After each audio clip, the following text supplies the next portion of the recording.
Hey guys, I just wanted to pop in at the beginning of this video real quick to say, with so many of our Black friends hurting right now, the most important thing for us to be doing is to listen, love, and support. So Corey and I will be donating the AdSense for the next 3 videos that I post to 2 organizations that will be linked in the description, as well as there will be linked a link tree that will have a ton of information, things to learn from, as well as ways to support and ways to donate.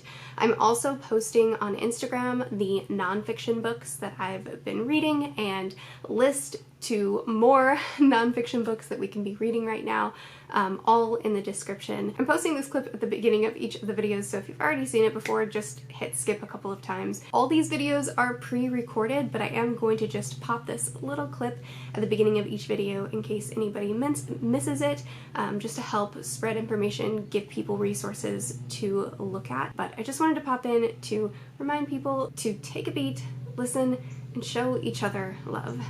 Onto the video. Happy almost summer if you live where I live, or winter if you live where you live. We are going to be talking about the books that were my favorite of this season. Last season I did this, I had like 10 or 11 books on this list. This season I think I have 5. For whatever reason this season I had a lot of books that I enjoyed, a lot of books I didn't enjoy, and only a couple that I really loved.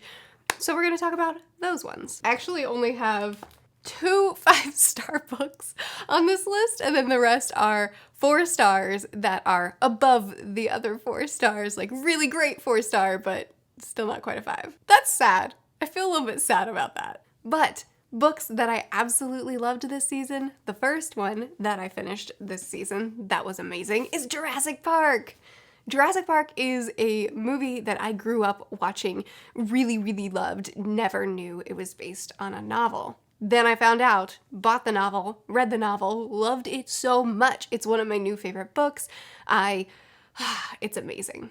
I'm gonna read more from this author. A couple of subscribers have already sent me more of his books, and I absolutely plan on continuing on with his work because this book, oh my goodness, was so good. It was so immersive. I loved how much time he took before we got into the parks and really built up this world, and this situation got me so involved in the story that when things started going down, I was so invested that I was actually on the edge of my seat reading these suspenseful things that the movie was a fairly good adaptation. I still think the movie was great. I think the book was better, but I already know the story roughly, but reading these scenes, I was just so nervous. This is definitely a book where I feel like he got the environment down perfectly with the way he wrote it and the suspense.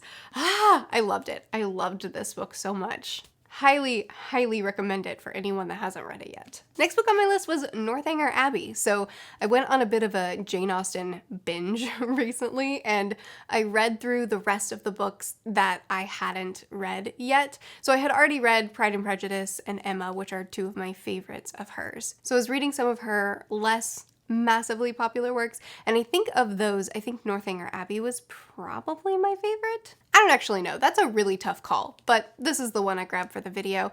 Northanger Abbey is a satire, and it's sort of poking fun at Gothic fiction. Specifically, I think one book from Jane Austen's time, and our main character is hilariously over the top, as Austen characters tend to be. She goes to visit a home and stay in another home, and while she's there, she kind of has this idea that this place has secret passages, there's a mystery, there was a murder. She basically thinks she's living in a Gothic story, which is hilarious to witness. And I love the narration of this book because it's a third-party narrator that's telling the story to us, so that 4th wall is broken and the narrator is regularly talking to us, but then the narrator is also regularly bored with the story she's telling, so she just goes off and starts telling something else. And I love that storytelling style, and it was just done really well here. This is, I think, her shortest book, and not my favorite. It's still Pride and Prejudice and Emma have got to be my 2 favorites, but this maybe is my third favorite. I still don't know. I did a whole Jane Austen ranking video and I still don't know, but it was just such a fun, silly, great book to read. Next book on my favorites list is going to be Fieldsgate. Fieldsgate is a short story novella. It's 56 pages. I've talked about it several times recently because I just finished it. It's a self-published book. Support self-published authors. I really enjoyed this book. Again, 56 pages, really short summary. A girl is walking. She's been walking for a long time. She doesn't remember why. She doesn't remember where she's going, but she arrives at a labyrinth with a leviathan and she doesn't know anything. But she goes through the labyrinth and encounters several creatures, and every creature is telling her something and trying to get her to trust someone. And she has to decide who she's going to trust, who she's going to believe, what decision she's going to make. This is a book that was creepy and weird and unique throughout the whole thing, enough to keep me reading, but it was the ending that just, tipped it over. I loved this book. I will be rereading this book.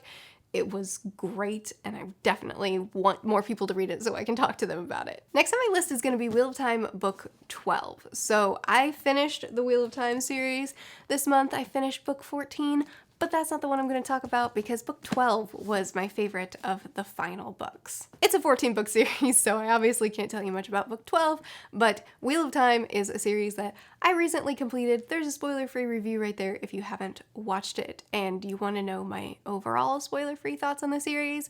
This is a series that I think has a lot of flaws, but I also think that the things that it does well, it does better than most series. And even though it's a series that I have some mixed feelings about, I have overwhelmingly good feelings about it. And book 12, man, book 12 I think is my second favorite in the series. I think book 6 is still my favorite. But I'm glad I finished this series, man.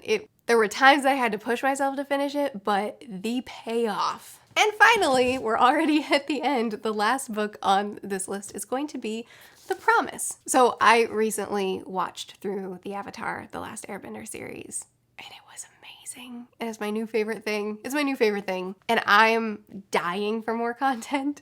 So here I am with more content. There's graphic novels and comics, and there's novels, and I intend on consuming it all. I loved The Promise. There were a couple of nitpicky things that I was like, I don't know that the characters would have actually acted like this. It felt a little bit off here and there, but for the most part, I loved The Promise, and this takes place a year after the TV show ends. I loved seeing where the characters continued going and the arcs continued happening, and I loved it. I loved it so much. I will be continuing to read through these. It's been such a great experience. And that's it. Those are the books that I enjoyed the most this season. Last seasonal favorites list was really long. This one's pretty short. Hopefully I'll have more favorites next season because I like doing these videos, but I like when I have more to talk about. So those are some of the books that I loved this season. I'd love to hear from you. What are some of the books that you loved that you need me to read? What are some of the books that you liked that I read? Let's just keep chatting in the comments. I post videos every Sunday, Tuesday, Thursday, and Saturday. I'll see you guys again soon. Bye.